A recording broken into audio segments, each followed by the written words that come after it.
Ada pemain baru nih yang menanamkan modal begitu ya. Nilai investasi yang akan ditanamkan oleh pemain baru tersebut di KEK Semangke ini mencapai 297 juta US dollar. Kalau dirupiahkan sekitar 4 hingga 5 triliun rupiah ya Pak. Ini merupakan angka yang cukup besar begitu. Kemudian bagaimana proses investasi Jumbo saat ini berada di sektor apa saja Pak? Kawasan ekonomi Semangke itu memang fokusnya hilirisasi daripada produk sawit dan karet. Nah ya pemain baru Zonglong Fuling ini adalah hilirisasinya karet khusus untuk gloves dan peralatan medis yang memiliki keterkaitannya dengan karet. 5 triliun saya kira untuk tahap awal ini saya kira cukup.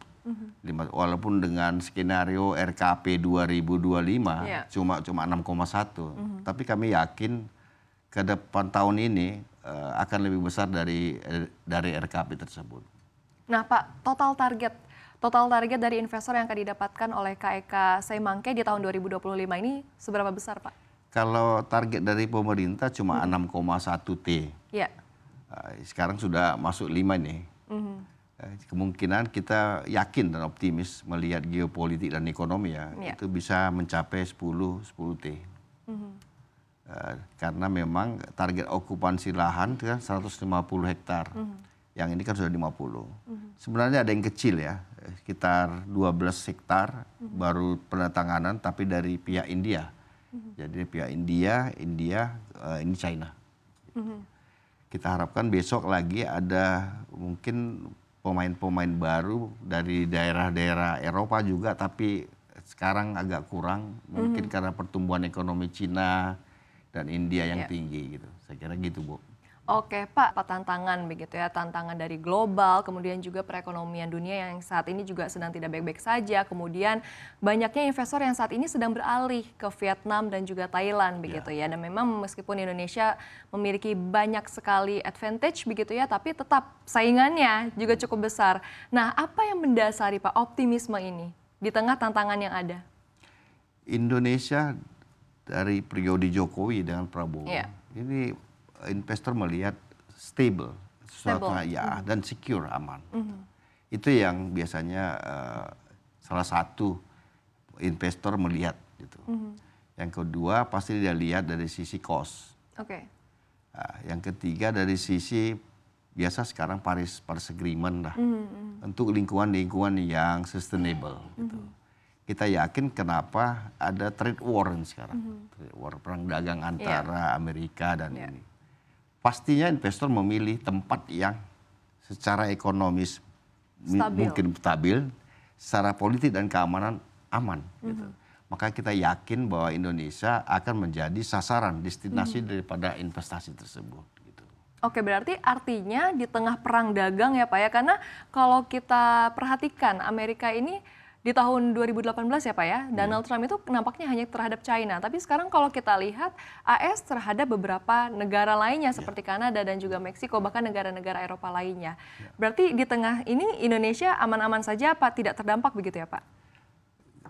Kita lihat perdagangan antara Amerika dan Indonesia tidak terlalu maksimal kan.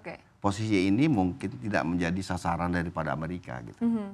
Nah, peluang ini ditangkap oleh para investor untuk memilih ya bisa Thailand, bisa mungkin Vietnam atau Malaysia atau Indonesia. Jadi siapa yang memberikan atraktif yang menarik terhadap ini akan mendapat bagian berkah dari capital flight tersebut kira-kira gitu. Nah, yang menarik itu seperti apa sih Pak? Ya, menariknya gini. Capital flight ini kan kalau dia masih di negaranya katakanlah bahwa di Cina, mohon maaf di Cina atau di India, kalau terdapat perang dagang, tarif 20%. Sementara di Indonesia lebih rendah dari itu, tidak diberlakukan Amerika Serikat.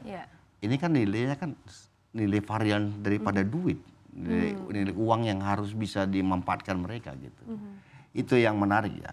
Yang menariknya lagi bahwa kita melihat posisi Vietnam. Kita melihat posisi Thailand gitu, dan melihat posisi Malaysia. Nah, ini harus kita selidiki fiskal berapa yang diberikan, non fiskal apa yang diberikan gitu.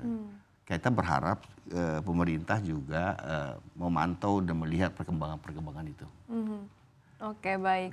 Pak, sejumlah pengusaha ini juga mengatakan bahwa pungli, terus ada juga premanisme ini menjadi kekhawatiran karena mengganggu iklim usaha di Indonesia. Pendapat Bapak soal hal ini, Pak? Ya, di Semangke juga saya kira siapa sih yang senang dengan pungli, dengan premanisme ya. Ya. Itu kan sangat mengganggu investor kenyamanannya. Selain kenyamanan tidak terganggu, yang kedua meningkatkan harga pokok produksi pastinya. Ya, yang ketiga bahwa itu juga pungli membuat berita yang kurang menarik kepada pihak-pihak luar untuk Indonesia. Tapi untuk Semangke kita coba karena Semangke ini merupakan kita laporkan menjadi objek vital nasional sehingga terintegrasi keamanannya kepada pemerintah gitu ya.